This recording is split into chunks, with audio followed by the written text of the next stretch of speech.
Hello students, आज हम रासायनिक अभिक्रियाएं तथा समीकरण के अंदर ही नया टॉपिक पढ़ेंगे जिसका नाम है रासायनिक अभिक्रियाओं के प्रकार।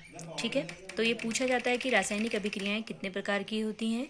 तो देखिए, मुख्यतः रासायनिक अभिक्रियाएं 5 प्रकार की होती हैं। संयोजन अभिक्रियाएं, अपघटन अभिक्रियाएं, विस्थापन अभिक्रियाएं, द्विक विस्थापन अभिक्रियाएं और अपचयन तथा उपचयन अभिक्रियाएं। ठीक है, अब आज सबसे पहले हम पढ़ेंगे संयोजन अभिक्रियाओं के बारे में।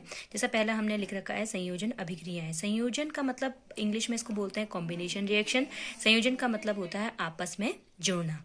ठीक है, संयोजन संयोग होना, जुड़ना। कहने का मतलब क्या है, जब दो या दो से अधिक पदार्थ आपस में जुड़ते हैं। देखिए, जैसे हमने यहाँ पे एग्जांपल दे रखा आपको 2Mg, मतलब ये मैग्नीशियम है, O2 ऑक्सीजन गैस। जब ये आपस में जुड़े तो जुड़ करके कोई एक नया पदार्थ बनता है। ठीक है, तो जब मैग्नीशियम और ऑक्सीजन आपस में जुड़े तो क्या बना, मैग्नीशियम ऑक्साइड। तो ये हो गई संयोजन अभिक्रिया। इसी प्रकार दूसरा उदाहरण देख लीजिए, जैसे लिख रखा है H2 जो कि हाइड्रोजन गैस है, Cl2 जो कि क्लोरीन गैस है, ये आपस में जुड़े।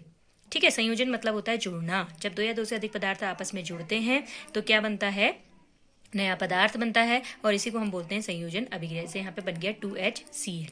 ठीक है, उसके बाद देखिए दूसरी जो अभिक्रिया है वो है अपघटन या वियोजन अभिक्रिया। तो आपको जैसे पता लग रहा होगा कि अपघटन या वियोजन, वियोजन का मतलब होता है टूटना, अपघटन का मतलब भी क्या होता है, टूटना। ठीक है, तो इसे हम इंग्लिश में बोलते हैं डिकम्पोजिशन रिएक्शन। तो देखिए इसका उदाहरण टूटना, मतलब कि अगर एक पदार्थ एक या एक से ज्यादा यौगिकों में टूटता है तो उसको बोलते हैं अपघटन। देखिए जैसे यहाँ पे आपको एग्जाम्पल दे रखा है हमने। एग्जाम्पल में देखिए, जैसे हमने दे रखा आपको CaCO3 जिसको बोलते हैं कैल्शियम कार्बोनेट या चूना पत्थर भी कहते हैं। अब अगर आप किसी पदार्थ को तोड़ोगे तो वो खुद तो टूटेगा नहीं, या तो उसको आपको ऊष्मा देनी पड़ेगी, मतलब कोई ना कोई या प्रेशर देना पड़ेगा, या फिर उसे मतलब कुछ ना कुछ क्या देने पड़ेंगे, उसे आपको कुछ ना कुछ बाहर से उसमें भौतिक दबाव डालना पड़ेगा ना। चाहे ऊष्मा देंगे आप, चाहे आप उसे टेम्परेचर देंगे, या फिर आप उसे प्रेशर से करेंगे। तो यहाँ पे देखिए CaCO3 जो था, जब हमने इसको ऊष्मा दी तो ये टूट गया, और किस में टूटा, कैल्शियम ऑक्साइड में, और CO2 कार्बन डाइऑक्साइड में टूट गया। तो अपघटन या वियोजन का मतलब होता है टूटना। देखिए इसी प्रकार एक दूसरा एग्जाम्पल दे रखा है हमने आपको 2KClO3 जिसको बोलते हैं पोटेशियम क्लोरेट। यहाँ पे लिखा है आपके लिए। इसका अगर जब हम इसको ऊष्मा देते हैं तो ये पोटेशियम क्लोरेट टूट जाता है, potassium chloride plus 3O2 oxygen gas में ये टूट जाता है। तो हम इसको बोलते हैं अपघटन अभिक्रिया। ठीक है, उसके बाद तीसरी आती है, तीसरी जो अभिक्रिया है उसका नाम है विस्थापन अभिक्रिया। विस्थापन मतलब विस्थापित करना। विस्थापन का मतलब होता है डिस्प्लेसमेंट रिएक्शन। मतलब कि विस्थापन का मतलब हुआ कि अगर हम एक को हटा करके कोई दूसरा तत्व आ जाए उसके बदले, तो हम उसको बोलते हैं विस्थापन अभिक्रिया। यहाँ पर देखिए जैसे ये क्या है, ये है CuSO4 copper sulphate. Copper sulphate की रिएक्शन किससे करवाई, जिंक से करवाई। अब देखिए क्या हुआ, क्योंकि ये जो जिंक है वो क्या है, इस कॉपर से ज्यादा क्या है, ज्यादा अभिक्रियाशील है, या ये ज्यादा पावरफुल है। जो जिंक है वो Cu से क्या है, ज्यादा अभिक्रियाशील है, ज्यादा पावरफुल है। तो ये क्या करता है, जब इन दोनों में आपस में रिएक्शन होती है कॉपर सल्फेट और जिंक में, तो क्या करता है, ये जो जिंक होता है वो कॉपर को हटा देता है।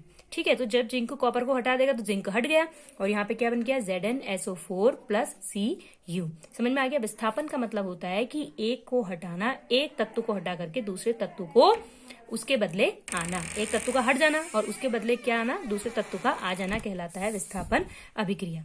ठीक है, इसी प्रकार देखिए दूसरा एग्जांपल देखिए, जैसे हमने दिया है CuCl2 जिसको बोलते हैं कॉपर क्लोराइड। इसका रंग होता है हरा, हरा विलयन होता है।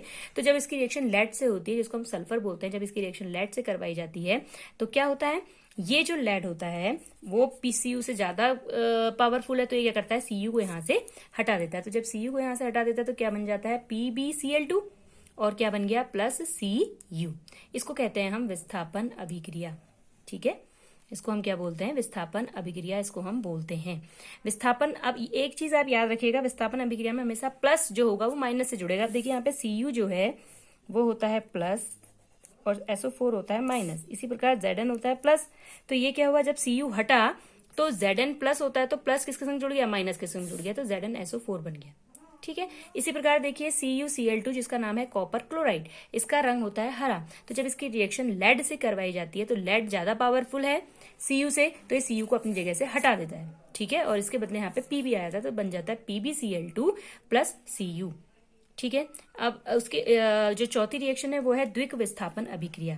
द्विक विस्थापन अभिक्रिया का मतलब देखिए, जैसे यहाँ पर केवल एक तत्व विस्थापित हो रहा था ना, द्विक का मतलब यहाँ पर दोनों तत्व क्या होंगे, विस्थापित होंगे।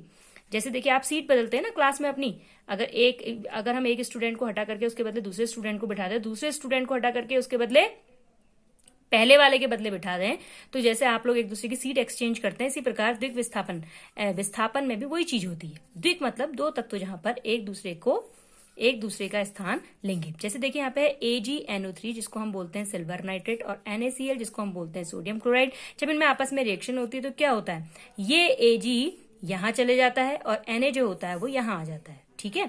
अब Ag पॉजिटिव है तो ये नेगेटिव के संग जुड़ता है, Cl के संग जुड़ जाता है, और Na जो होता है वो किसके संग जुड़ जाता है, NO3 के संग जुड़ जाता है और बन जाता है सोडियम नाइट्रेट। ठीक है। द्विक विस्थापन मतलब कि दो तत्वों का जिनमें विस्थापन होता है। सेम इसी प्रकार यहाँ देखिए BaCl2 प्लस Na2SO4। अब यहाँ पर क्या होगा कि SO4 यहाँ आ जाएगा और जो Cl होगा वो इधर आ जाएगा। ठीक है। तो BaSO4 बन गया और क्या बन गया, NaCl। ये है द्विक विस्थापन अभिक्रिया। और जो दूसरी अभिक्रिया है लास्ट, अपचयन और उपचयन अभिक्रिया, इसको मैं आपको अलग से पढ़ाऊंगी, तो फिलहाल आप इसे समझिए। Thank you.